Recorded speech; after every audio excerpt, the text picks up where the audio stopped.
It was a wonderful afternoon.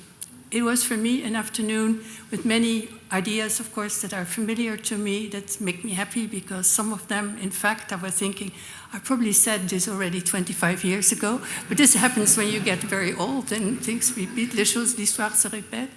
But it was an afternoon also full of energy. Yet, at the same time, I have to admit to some worries. We agree, geopolitics are probably more difficult than they were ever before. Science, on the contrary, has improved, has developed.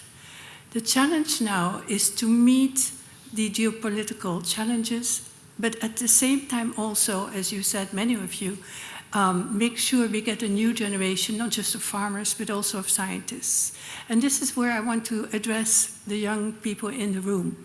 Agriculture is not just about the small and beautiful. It's also about hard work. There are no easy solutions. There's no free labor. There's no free land. And it really requires a very smart, specific type of innovation, which will take many forms. My worry is always that we talk in so many generalities that we think there's one blueprint for the whole of European agriculture. That is not true. But yes, what is there is that if we make progress in developing diversified models of how science can be applied to different eco-ecological systems, then we have something which is indeed not just what we do here, but also a basis for exporting and for sharing our knowledge with the rest of the world.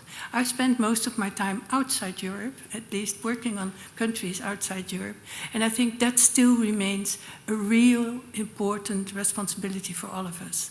So please go on with your wonderful work and think not just about the Netherlands and France, but about Europe and the world as a whole.